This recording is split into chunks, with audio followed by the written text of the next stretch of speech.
industry can be super demanding Yes. and really, really difficult for a woman in terms of your ego and your self-confidence. So how do you stay grounded and how do you protect your mental wellness and your happiness and your sanity amidst all that madness? So there's a few things here. I think, first of all, killing the ego is number one.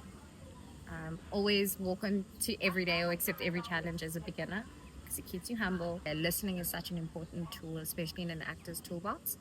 And then secondly, it's the people you surround yourself with. So I'm so fortunate. This is my best friend, y'all. I'm so fortunate to have such a powerful, inspiring, and like a role model as my best friend. You motivate me. And I think it's very, very important to have friends like you, and I'm so grateful for your friendship. So what is your daily routine, something that you do every single morning that centers you and grounds you and gets you ready for your day? I wake up in the morning and reply to your message. Just kidding. My 7,000 messages that were sent between the hours of 4 and 5 a.m. Why before don't you she reply? wakes up. I love you. I miss you. I'm kidding. I do start the morning praying and just giving a little bit of thanks, a little bit of gratitude. And then I start my morning with, unfortunately, L-Toxin because without those pills, I can't function. And then recently I've started doing, I don't know if you've tried this, but it's like olive oil with a little bit of lemon shots. I've heard about it. It makes me slightly nauseous. It kind of, you know, at first, because I'm like, oh, olive oil has so many Is that why your calories. skin is like this, or is it because you're 32? I don't know. I'm 33, so Oh my clearly God, it's it's olive oil! Clearly it's working. So that's how I start my morning, because what is a morning without having to do a shot and some prayers? What advice, and I am asking this like with real intent because I know you've been there, what advice would you give to women feeling burnt out, especially when you're feeling, because you've been there, that your personal life, your work life, everything is just coming down on you? What advice would you give to people going through that and you just have to push through because you're working for yourself and you're the only one that's going to get you through the next day? How did you do and how do you do that?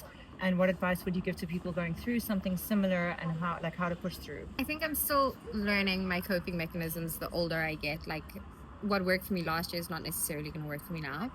But I think you have to be unapologetically yourself and putting yourself first. The people that get it will understand, and regardless if you take a month or like 2 days to reply to a message or to get back to people or get back to being social or who you are, I think putting your needs first.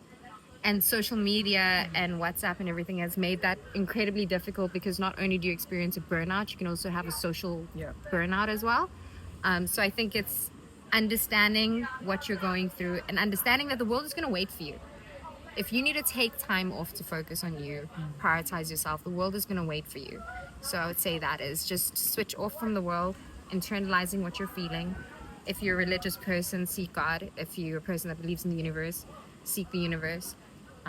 Just take time for yourself, figure out what it is that you're going through, and then when you're ready to reach out to your close ones, exactly, when you're ready to reach out to, well, you're great though. So can I tell you what Kate does? If she doesn't hear from me for some time, she somehow manages to find like my stuff in her closet, and she's like, oh, I've left it in reception for you, tell me when you've gotten it. It's the term is not passive aggressive for anyone that's thinking that. It's not. It's actually meant to be constructive. I did just find those boots that day. Yeah. No, the boots have been there since December. I could have gotten it the next time I saw her. And she's just like, I'm just going to drop them off, okay? They're in reception. So everyone should have a friend like Kate, where if you go silent for too long, she hears the silence as a scream and comes by with your because I boots. feel like there's a certain amount of time that is constructive, and then it can easily move into less constructive, less helpful phase of actually now I'm just stuck in my hole, and you need someone to pull you out of that.